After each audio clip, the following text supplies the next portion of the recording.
The business of war is hard and cruel irrespective of which side you're on. A captured diary of a Pakistani infantry officer described how his company had 71 men when they crossed the LOC and took up positions near Kargil in India. 25 of those 71 were evacuated because of altitude sickness before the war even began. No replacements ever came. The soldiers were left to their fate as the Indian Air Force bombed their supply lines. Some Pakistani outposts subsisted on spoons of sugar for the last few days. But India's armed forces overcame far greater challenges as they fought the invaders in the world's most terrain.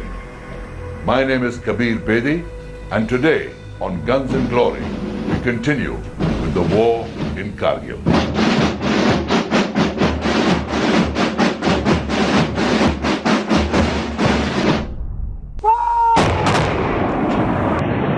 As the Indian Army and Air Force began operations in Kargil, the chief of the Pakistani Army, General Pervez Musharraf, went on an official visit to China. Between May 26th and May 29th, 1999, he had several conversations over the phone with his trusted chief of staff, Lieutenant General Muhammad Aziz. In one of them, General Aziz reported about a meeting chaired by Nawaz Sharif, at which the chiefs of the Pakistan Air Force and Navy complained to Sharif that Musharraf had kept them in the dark about the invasion of the Kargil heights. इस सारी operation की कामयाबी की बुनियादी वजह यही है कि इन्होंने लोगों को नहीं बताया। अगर ये बताया जाता तो हमारा तजर्बा ये कहता है जैसे पहले सारी कोशिशें नाकाम होती रही, ये भी नाकाम हो जाती। This telephone conversation was intercepted by RAW, India's intelligence agency, and made public. The transcripts were distributed to foreign embassies in Delhi. At once the world knew that from the beginning, Kargil had unquestionably been an operation of the Pakistan Army.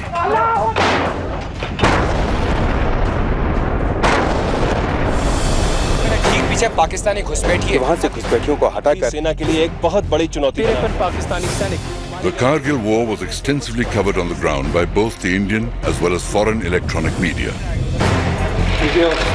The government of Atal Bihari Vajpayee effectively used the media to convey to the world the level of duplicity that Pakistan was practicing.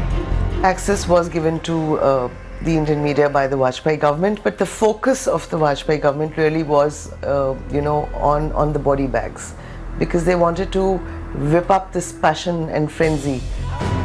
On the battleground, proof was there to see that those on top of the Kargil heights were no Mujahideen infiltrators, as claimed, but regular Pakistan Army units following commands issued by their Rawalpindi headquarters.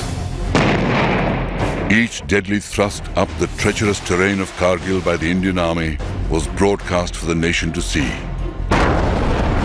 मेरे ठीक सामने उस पहाड़ी पर घुसपैठियों ने कब्जा जमा रखा है।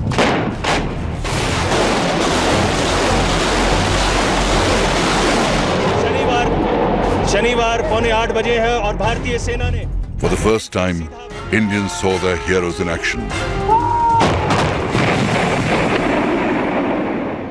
and realized that they too were mortal men of flesh and blood, and it was only a brave death that anointed them with immortality.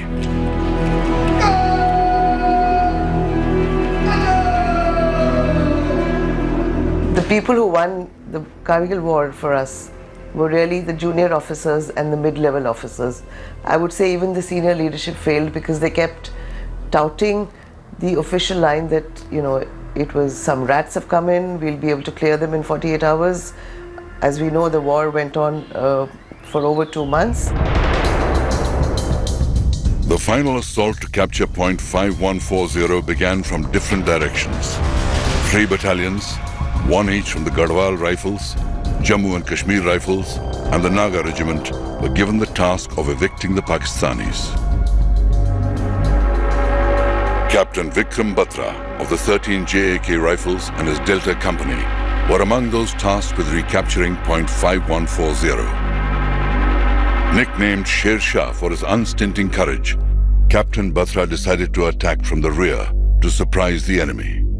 Vikram Batra's company and another company, Bravo company and Delta company, was supposed to go through and climb a vertical cliff face to point, this 5140, which was the most dominating height in that area. From there they could see for miles around, and tackling that was not a joke. They finally assaulted it from the cliff face. They actually crawled up the cliff, and the Pakistanis were so surprised.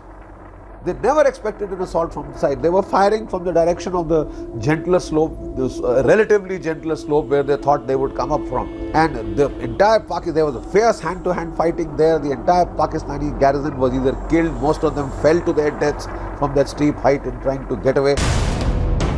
Inspired by the extraordinary courage of Captain Batra, the 13 JAK rifles charged the enemy position and captured point 5140 at 3:30 in the morning on June 20th, 1999. Once we took the Pakistanis off this, thereafter it was, the turning point of that war. It was the turning point of that war. They could not, their artillery observation post officers could not then bombard our lines of communication. The capture of point 5140 set in motion a string of successes like point 5100, point 4700, Junction Peak and 3 Pimples. Captain Batra led his men to even more glorious victories with the recapture of point 4750 and point 4875. One of their boys was hit badly and he was lying in the open and he was crying, "Somebody get me, somebody help me." So one of the JCOs of Vikram Singh, he said, "Sir, I'll get him." Vikram laid a hand on his shoulder and he said, "Tu baal bachedar hai, main shara hu. You are married. Look, I have nobody behind me." He went to get that boy out. He dragged him out, and as he had almost brought him to safety, that is the time the Pakistani sniper shot him through his chest. In the early hours of 7th July 1999, Captain Batra fell in battle while rescuing an injured officer during an enemy counterattack. He was awarded the nation's highest honor for gallantry, the Paramveer Chakra. Pakistan had thought that the scare of a nuclear war would force the Western powers to intervene. More importantly, Pakistan wanted Kargil to be linked to the bigger issue of Kashmir.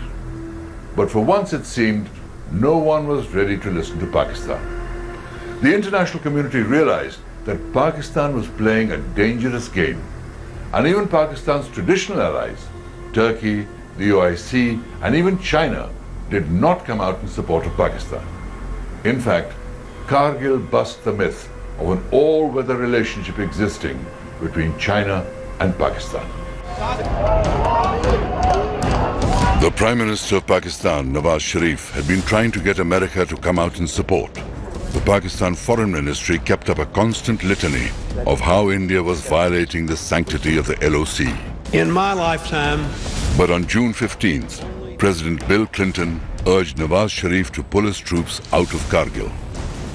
In the same statement, President Clinton praised India's restraint in keeping the war localized. The same United States of America, which wasn't looking at this region till 1998 when we went nuclear, had already started contacting the Vajpayee government. On June 17th, the Prime Minister's security advisor, Brajesh Mishra, went to Geneva to meet the G8 leaders and brief them about Kargil. He also handed over a letter from the Indian Prime Minister for the US President. The letter warned that India's patience was running thin and, if required, India would be forced to cross the LOC and take the war to Pakistan. The decision not to cross the line of control, it had lots of pros and cons, and there are lots of people who felt we should have retaliated across the LC. But when we did not retaliate across the LC and we focused the fighting there, the world lost the casus belli to intervene in this conflict. They could not intervene, and we took 2.5 months, but we methodically sorted them out. India's Vajpayee took the stand that we will not violate the line of control and we will not cross the line of control, and a lot of that was done in conjunction with the US. Right from the beginning of the conflict, India had been very clear that it would respond with force. But many measures were taken to deter Pakistan from escalating the conflict into a full-scale war. On May the 20th, even before Indian action on the ground began, the Indian Navy was put on full alert. Naval and Coast Guard aircraft began a continuous surveillance along the western coast. A lot of ships of the Eastern Fleet were brought to the Western Fleet. They sailed out, almost readied themselves to more or less carry out a blockade of, ready to carry out a blockade of Pakistan. You know, choke their harbors at Karachi and elsewhere. And the Pakistanis were shaken. You see, they had never expected this response. They felt it would be confined to the Kargil heights. Local infantry action. Then they found air power brought in. Then they found the Navy deployed. You see, that is what shook them up. Amphibious forces of the Indian Navy from the Andaman Islands in the east were moved to the western seaboard. As the exercise shifted westwards, Pakistan moved all its major warships out of Karachi. It also had to escort oil tankers from the Gulf, anticipating attacks or a blockade by Indian ships, which limited their supplies. Prime Minister Nawaz Sharif later disclosed that at the time, Pakistan had just 6 days of fuel to sustain itself if a full-fledged war had broken out. While the Navy kept a watch on the sea, the fighting in the mountains intensified. But the all-important Tiger Hill still remained in Pakistani hands.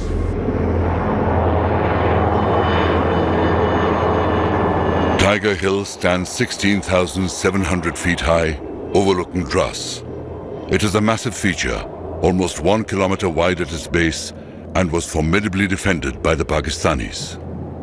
The Pakistani Northern Light Infantry had taken positions on top of Tiger Hill, as well as on the high ridge that ran to its west. Several peaks south of Tiger Hill had also been occupied by the Pakistani soldiers, and these provided observation points of the surrounding valleys and ridgelines. Point 4460, a kilometer south of Tiger Hill, was within supporting range of the NLI's artillery mounted on Tiger Hill. The Tingle Nala divided the complex, and Hill 4875 and Point 4540 stood opposite Tiger Hill. The Pakistanis defending Tiger Hill and the Western Ridge had moved in heavy ammunition to create an engagement area with interlocking fire from multiple sides. An anti-personnel minefield also blocked the approach from Point 4540. A 12.7mm gun atop Trig Hill, a peak 2 kilometers northwest of Tiger Hill, provided the Pakistanis additional heavy weapon support. Their artillery battery on Point 4388 fired into the engagement area as well. The Indian Army faced a nearly impossible task in recapturing Tiger Hill.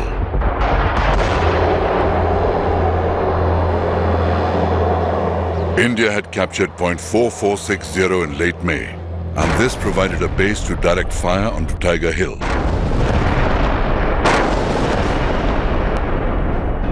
In order to conserve manpower, Pakistan's Northern Light Infantry abandoned Point 4540. Both these positions were to prove critical for India in mounting attacks on the Tiger Hill complex.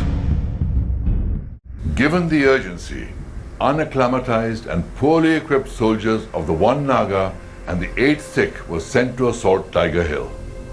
Murderous crossfire from the Pakistani positions inflicted heavy casualties on the Indian soldiers, and the assaults failed. The units surrounded Tiger Hill and dug in to wait. The Pakistan NLI launched counterattacks, but they lacked the numbers to push the Indian battalions off the hill. NLI soldiers even resorted to rolling boulders downhill onto the Indian forces. And then the Indian bombings began.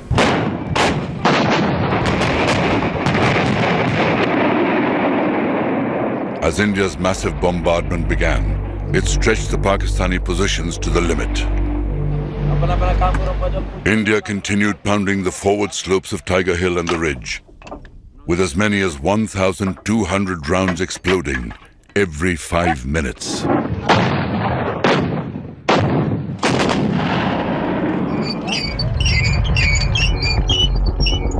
The Indian Army found an undefended flank on the east, and through this, they launched their attack on Tiger Hilltop.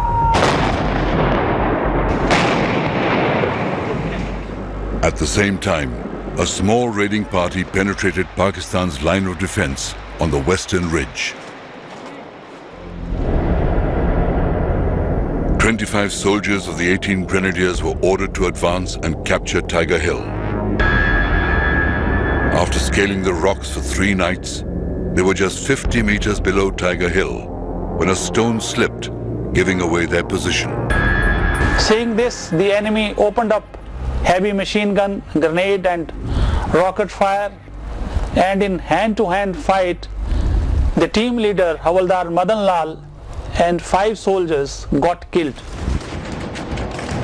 But 7 soldiers who were near the Pakistani bunkers could neither advance nor retreat. One of them was Grenadier Yogendra Singh Yadav. Sensing the gravity of the situation, Yogendra Yadav wanted to silence the automatic fire of enemy machine gun which was coming from a bunker by throwing a grenade inside it. He mustered up his courage, crawled up to the bunker and lobbed grenades inside the machine gun bunker and killing 4 Pakistanis in it. Yogendra Singh sustained 15 bullet injuries and was the sole survivor of the 7 soldiers of the 18th Grenadiers who stayed on to fight the Pakistanis. यहाँ पैर में हाथ में गोली मारी, last में उसने यहाँ पे गोली मारी। तो 3 दिन तो हो गए थे पहाड़ी में चलते चलते, पूरी पैंट फट चुकी थी पीछे से। तो पर्स रखा हुआ था यहाँ पर, पर्स में कुदरती तौर पर जो है गिलट के 5-5 रुपए के कई सिक्के थे। जब उसने गोली मारी तो वो सिक्के पे लगी तो रिकोचिट होगी गोली, तो मुझे एहसास लगा कि मैं मर गया। जब उसका दूसरा जवान बंदा साथी जो हमारे साथ पास आया वेपन उठाने के लिए, उसने मेरा AK-47 उठाया और वापस मुड़ा, तो मेरी एकदम आंखें खुली ऐसे जैसे नींद से जगा हूँ। अंदर से एक आया कि अब यार अभी तक नहीं मरा तब मरेगा भी नहीं। मैंने अपना एक ग्रेनेड निकाला और उसके ऊपर ऐसे थूक दिया। The injured Grenadier Yadav single-handedly kept on fighting and before falling unconscious passed on a vital piece of information. The Pakistanis were about to retreat. For his bravery, Yogendra Singh Yadav was awarded the Paramveer Chakra.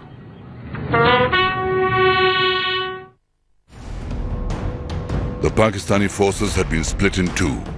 They desperately tried to counterattack to join their lines. On July 8th, facing near certain defeat, the NLI abandoned Tiger Hill, leaving all their dead behind. While most of the Kargil war was fought around Kargil, there was one battle which was fought on the Siachen Glacier. Pakistan's NLI had occupied the Balal post, 19,000 feet high, the highest point that divides Indian and Pakistani positions in Siachen, a height where soldiers have to fight for every breath. In an amazing feat of mountaineering, 48 heroic men of the Indian Army climbed 1,800 feet of near vertical rock face to surprise the Pakistanis and recapture Balal post on June the 27th, 1999. Such is the grit of the Indian soldier. But for the Kargil war to end, Nawaz Sharif had to rush to Washington.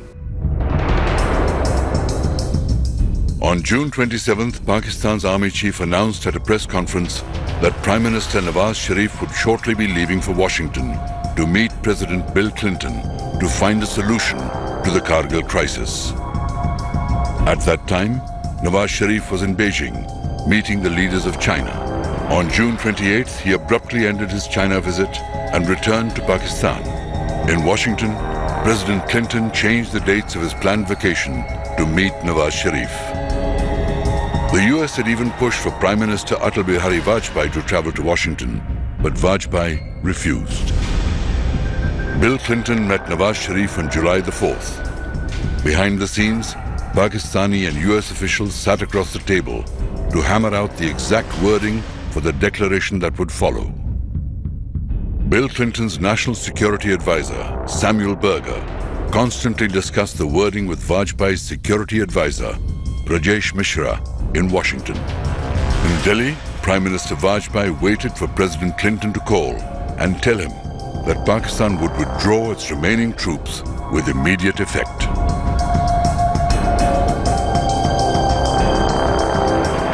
By July 11th, the remaining units of the Northern Light Infantry began pulling back across the LOC as Indian bombardment continued.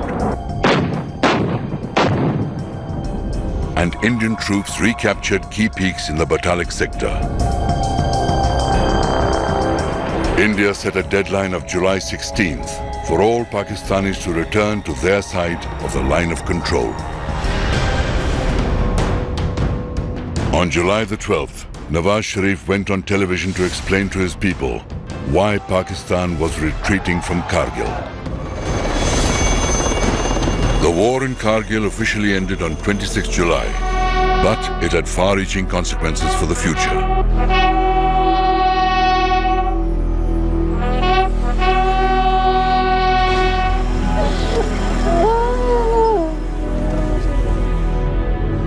Kargil was the beginning of a tussle between Pervez Musharraf and Nawaz Sharif that resulted in Sharif being ousted in a military coup and Musharraf taking over as dictator.